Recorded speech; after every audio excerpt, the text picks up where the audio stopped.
everyone, and welcome to the Hardcore Finance Show. Today we have two very cool topics that we wanted to discuss with you. One, I was very happy to hear President Biden make the case for why the infrastructure bill that he wants to push will not cause inflation. I disagree with this position, but it would be great to hear it from President Biden himself. And then Alex and I can discuss whether we agree or disagree with this position. And then in the second part of the episode, we wanted to touch on some topics that came up in our interview with Sinead Colton Grant from BNY Mellon. It was a fascinating interview, and there's so many topics to hit on, but we have several ones that we wanted to discuss. So how does that sound to you, Alex? It sounds great. Let me share my screen and let's pull up the Biden episode and what Biden said. So let's have our viewers take a listen here. You seem pretty confident that inflation is temporary, but if you're pumping all of this money into the economy, couldn't that add to... No, look, here's the deal. Moody's today, when a Wall Street firm, not some liberal think tank, said if we pass the other two things I'm trying to get done, we will in fact reduce inflation. Reduce inflation. Reduce inflation. Because they're going to be providing good opportunities and jobs for people who, in fact, are going to be reinvesting that money back in all the things we're talking about, driving down prices, not raising prices. And so it is, I sincerely mean this. Prices are up now, and they're up in, for example, you're in a position where you're trying to build a house, try to find 2x4s and lumber. Well, guess what? People stop working cutting lumber. They stopped doing it because the unemployment was so down. Now, all of a sudden, there's this need because people are coming back. And guess what? Instead of paying 10 cents, you're paying 20. You understand what I'm saying? Yeah. It relates to what, in fact, is now needed because we're growing. Well, let's stop that video for a second. Let's stop that video for a second. And what do you think? I want to come back to one part. He said, we're going to stop inflation, but instead of 10 cents, you're paying 20 right at the very end. So what do you think, Shimon? Yeah, so I think I understand what he was trying to say, although he wasn't very eloquent. And the first time I listened to the clip, I was like, oh my God, he's making exactly the opposite case. Like if everything that Biden says will happen will actually happen, it's a recipe for inflation. So what did he say? He said people will reinvest the money because somehow of his infrastructure bill, and that will reduce inflation. Then he said lumber went up because people weren't working because of low unemployment. I think this was a gaffe. I think he meant because of high unemployment because of COVID, people weren't working, and that drove the prices up. But that's temporary. I think that's the case he was trying to make. And just to double click on like why people reinvesting money could reduce inflation.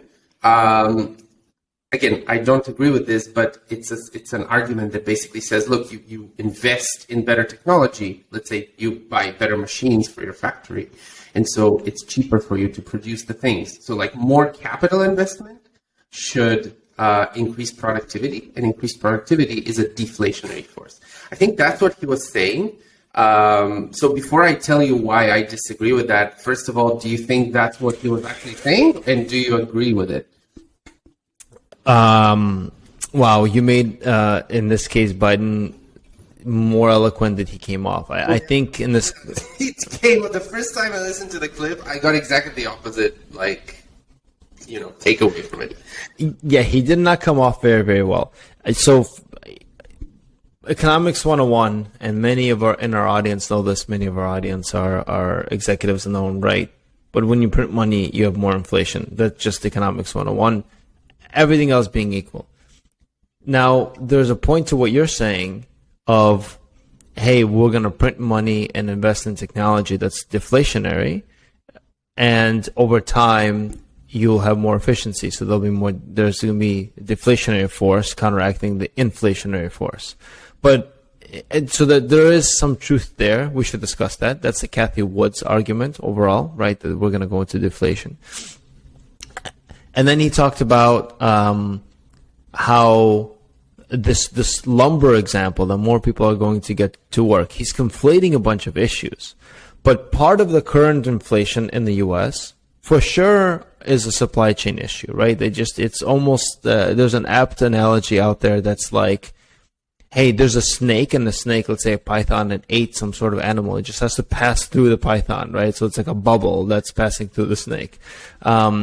And so that's kind of, we are having this bubble in prices right now because of supply chain shortages, workers going to work and so on and so forth. That definitely exists. And he's saying, hey, if I'm going to print out money, more people go to work, and there'll be more, woodcutters cutting down wood to give you more supply of lumber, and so on.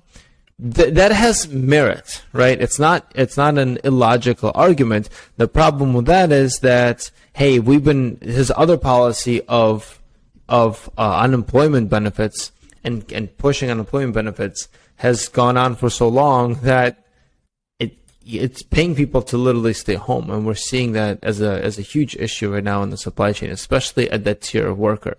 So, does this logic hold?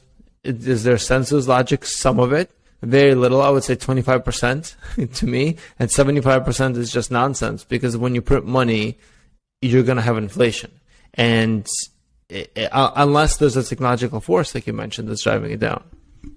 Yeah, so exactly. So basically, I agree with his premise. I agree with if you accept his premise, then everything else follows. I just do not accept his premise. His premise says that we should, the government should spend money into these projects that he wants to do, and that would be better than not spending the money. And that's the key, right?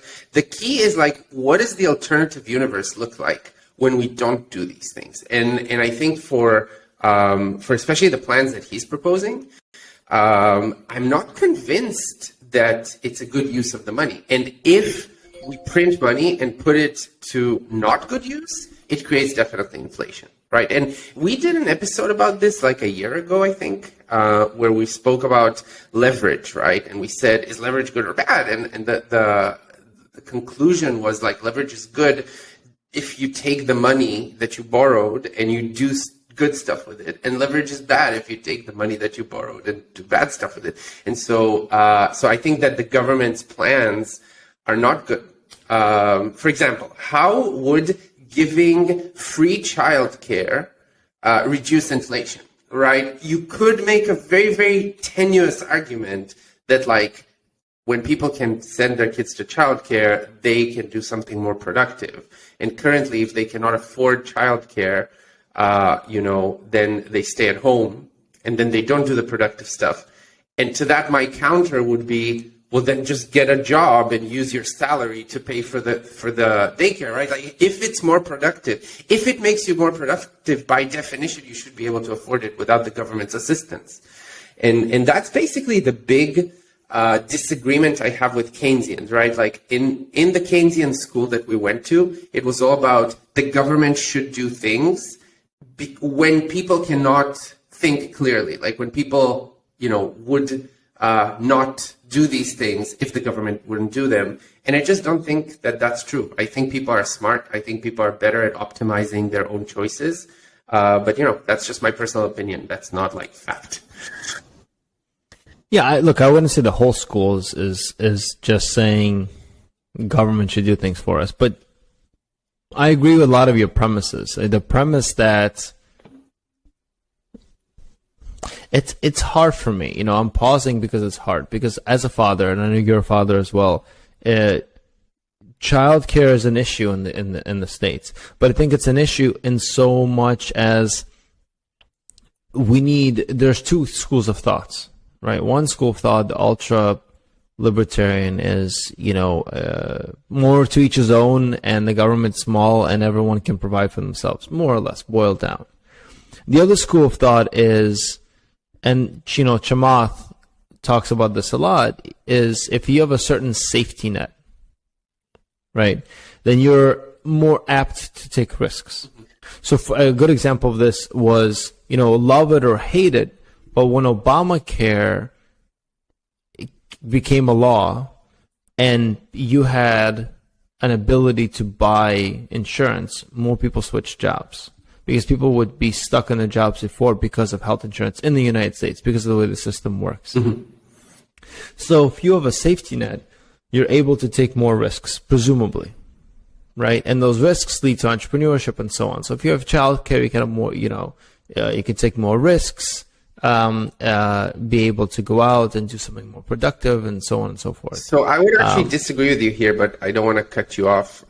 So I just want to note. Well, let's talk about that. But this is a very long-term premise. This is a, 10, 20-year kind of shift before you see these, if you believe in the premise, before you see the benefits. Yeah, so first of all, I agree that it's a long-term thing, but I'll tell you why I disagree with the premise. Because there's let's take your example, right?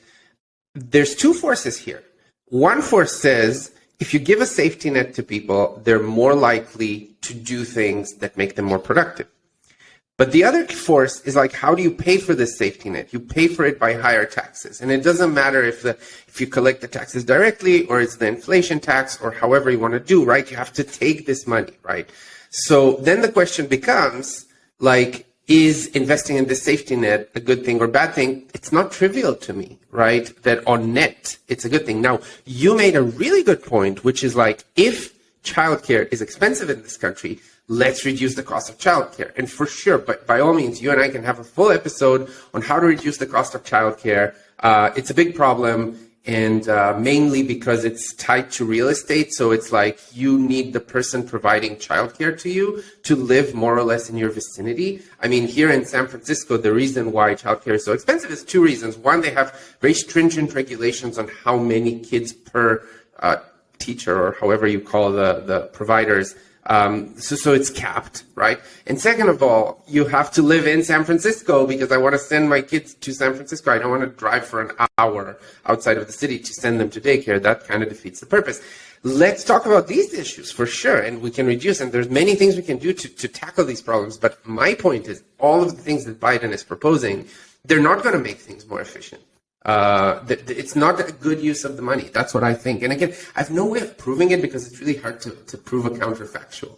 But like, I'm just looking at countries like Hong Kong, right? Like Singapore, like Liechtenstein, all these countries, Switzerland, where the government is very, very small and the taxes are low, they tend to have better outcomes than governments than countries where the government is big and the taxes are high. So yeah, I agree. You mentioned a very important thing there. It's a counterfactual. It's very hard to measure the opposite effect of what isn't, right? So I just think it was a missed opportunity by Biden, a big missed opportunity to educate the American public. And I think, and from a lot of the research that we've been looking at or doing, the American public sees and feels inflation. Especially at the store, at the gas pump, and so on and so forth. And so it's no longer a Wall Street academic thing, right? It's no longer a Wall Street academic force. Everyone now feels it. And it's a problem. It's a problem for this presidency. And we can talk about this in a different episode, and we've talked about this many times, but we're kind of stuck in this devaluing currency cycle where we're going to print more money, and we're going to see more and more inflation, and the dollar is just going to be devalued. And they can't really get out of it, so they'll try to do some mental and verbal gymnastics to try to get around it and explain away all of it, but they won't be able to. But yeah, go ahead. Yeah, I just wanted to say again, to your point, you said if the government prints money, all else being equal, there will be inflation, and I think you're right. All else will be equal. I don't think that the money that the government prints helps in any way. But yeah, we'll see. Like, the optimist in me, by the way, just thinks that the deflationary forces are so huge that they will be able to neutralize inflation a little bit. And you and I had a little chat about this. For example, if we look at like Social Security and Medicare and Medicaid, right? Like, many people, like in the gold bug community, say, oh, all these unfunded liabilities are worth like hundreds and hundreds of trillions of dollars, and the government will never be able to pay you this value. And it's like, okay, but your argument assumes that the cost of providing these things will stay. Yes, if the cost doesn't go down, it's hundreds of trillions of dollars and we'll never be able to pay for it. But if you have like robots taking care of old people instead of like people taking care of old people, maybe you can provide fantastic retirement, whatever, however you devalue the currency, right? Like people will still get their $3,000. You just want security. You just want a robot to bring you food. That's basically what you want. This is your goal in life. I have a newborn now, and I'm really, really waiting for a robot that changes diapers. Let me tell you that. Open, wipe, close, snuggle. That's just going to be the mamba. Snuggle part, it's not a problem, but use the snuggle you want to do. This episode was brought to you by Caviar Gems, the world's most exquisite dehydrated caviar, used for cocktails, seasonings, and your favorite recipes. And also our partnership with Defiance Media, a 24/7 syndicated linear TV network that brings you all the latest in AI, robotics, blockchain, crypto, and anything innovation. Well, let's change topics a little bit with a few minutes that we have left in this episode and talk a little bit about our episode with Sinead Colton Grant from BNY Mellon that aired last week. And I think, to me, it was one of my favorite episodes to record. She's whip smart, had a really good discussion about digital assets. And I loved how we, narrowed on a view that actually you can do impact investing with digital assets, specifically with Bitcoin. And hopefully this narrative starts taking place. There's a narrative about your Bitcoin ESG concerns and criminal activity. And on Wednesday, July 21st, there was this B Word conference. The big keynote, so to speak, discussion was between Cathie Wood, Elon Musk, and Jack Dorsey from Twitter about ESG, about environmental issues, and so on. So this is very pertinent. But, Sinead talked a lot about how institutions think about getting into the space and about doing good, banking the unbanked, leapfrogging technologies like the Android did with the operating system in Africa. And I just thought it was a very powerful and encouraging and inspiring discussion and a point of view from a very senior executive at one of the most, one of the oldest and most storied banks of New York and the US, openly embracing and seeing the vision of how digital assets are going to improve the world. Not just change the world, but improve the world. And so it was very inspiring for me. How about you? Yeah, for me, basically, the biggest takeaway I had from this episode is not only the intellectual depth of Sinead and of BNY Mellon and their deep understanding of Bitcoin, but it made me very happy that the reason for them to go into this is because they really believe, as you said, in the transformational power of this technology. Because there's this narrative, this cynical narrative, by the way, about the finance sector as a whole, which I completely don't buy, which is they don't add any value, they just take commissions off transactions that would otherwise happen. And then the optimistic view of the financial sector is no, they're actually allocating capital, and it's really, really important for someone to allocate capital to productive uses. And it just blew my mind on how the motive for getting involved into Bitcoin wasn't just we want to make some fees from holding it for people, or people are asking for the service and so we'll give it to them. But they really, really seem to understand the transformative power of this technology, and it's really cool that I loved her sentence. They've been trailblazing for the last 200 years. But it's true, Michael Saylor is talking about this. We forget that steel was a breakthrough technology one day, right? The manufacturing of automobiles, in an assembly line where all of them look the same. That was a technological breakthrough. So to see financiers understand the technological breakthrough that Bitcoin is, was very, very optimistic. Made me very optimistic, basically, about the space. But I'm an optimist regardless. So. Yeah, I agree with you.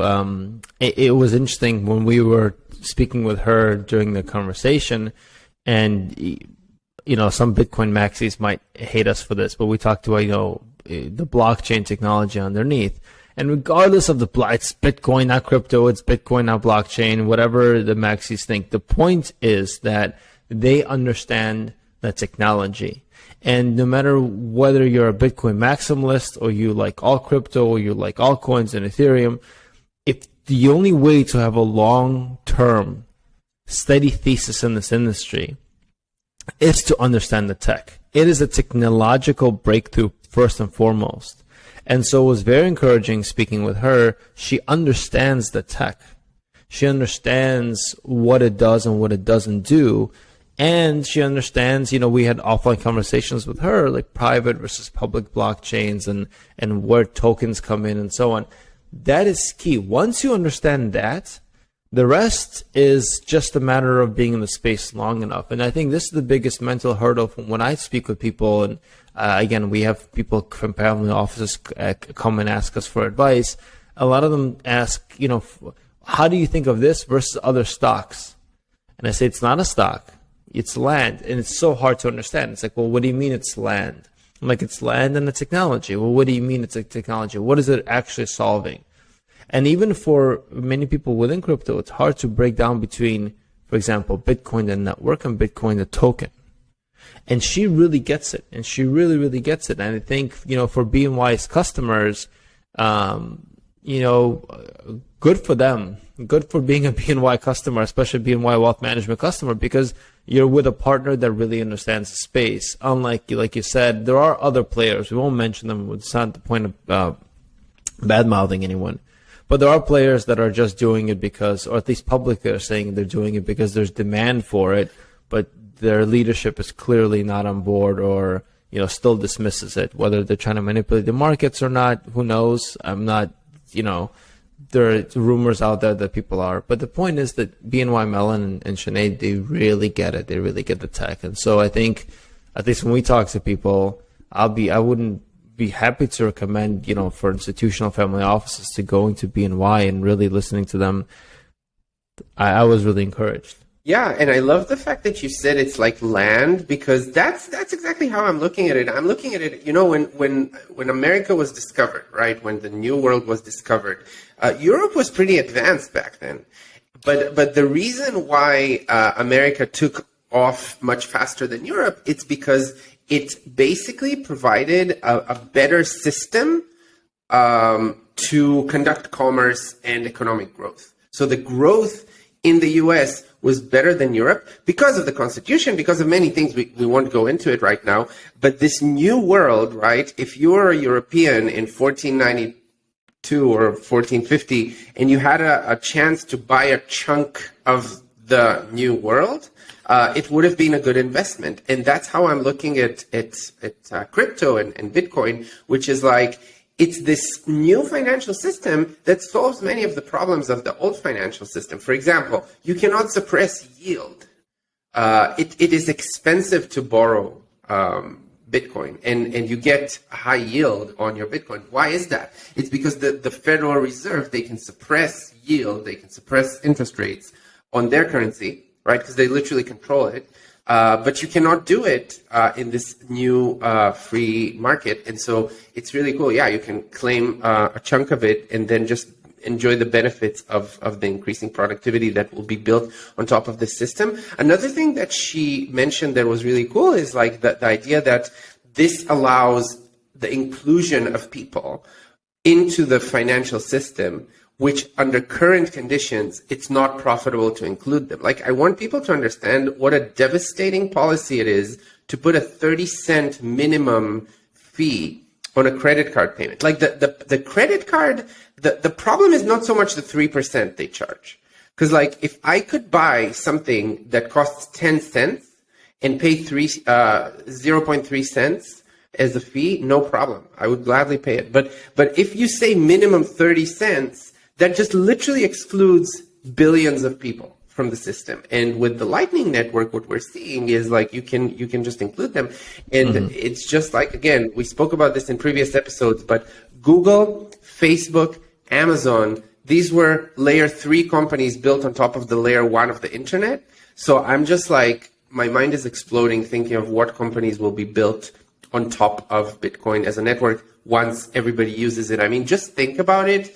Now, the number of people that have smartphones, if you could go back to 2007 when the iPhone launched, and I would have told you that in 2021, like most of people on Earth would have a smartphone, you wouldn't have believed me. Like it's not only have a smartphone, but use it for their primary TV, internet, productivity, connectivity, gaming, literally as a hub to their life. Not just like, hey, I'm talking on it. Yeah. But I remember the BlackBerries where you're scrolling with the mouse. This is like, no, forget that. It's going to be, you're going to spend 80% of your day in some cases, literally 70-80% of your day on this device doing everything. Like it's gonna be your internet connection for your computer. You're gonna, it's just, it's mind blowing. It's like you said, VoIP became a thing, or the internet became a thing where you used to use the phone to go online. Now you use the internet you make phone calls and through voice over IP. I think that's a huge point that not too many people understand. Like when one technology starts on top, like another example is I think Airbnb grew on top of Craigslist. So they, at some point they were like posting all of their listings on Craigslist, which was a free open source listings classified platform, right? And then they were able to grow so much on top of it. So I'm just thinking what financial services will be able to be built. I mean, again, another point that I raised, which not too many people talk about, is the impact on growth when you cannot save. Because like people are not stupid. Like in the developing world, let's take a step back. In places where currency hyperinflates or inflates, like Turkey, I have a friend from Turkey, and he told me, look, everybody knows this. So what you do is you do kind of a reverse mortgage. So instead of like putting 20% of the house price as a down payment and then paying your mortgage, what you do is you enter into these contractual obligations where you start paying the mortgage on a building that hasn't been built yet. And then by the time the building is built, like 3 or 4 years from now, you've already paid the down payment. And so that's like a way to protect your value. Okay, whatever. But like that makes you invest less. That makes you consume a larger chunk of what you produce. And in the third world, you see it. Like I've spent a lot of time in Guatemala. People there live day to day because they make $2 or $3 or $4 per day. If they could save 50 cents every day in a way that doesn't get debased, that would be amazing. But like they can't. So they just consume everything that they produce, which means you don't accumulate capital. You don't become wealthier and richer and pass things on to your family. So I think it's really hard to underestimate or to overestimate the impact that this will have. Awesome. Well, look, I think this is a great discussion, and we've had 2 great episodes. Well, one talking about Biden. I think next we need to tackle the illicit activity on Bitcoin. Maybe we can get someone that can talk to us about money laundering and gangs. I think that'll be a really cool episode. But until next time, Shimon, we'll continue these discussions later. And to our audience, like, subscribe, send us comments, and we'll talk to you guys soon.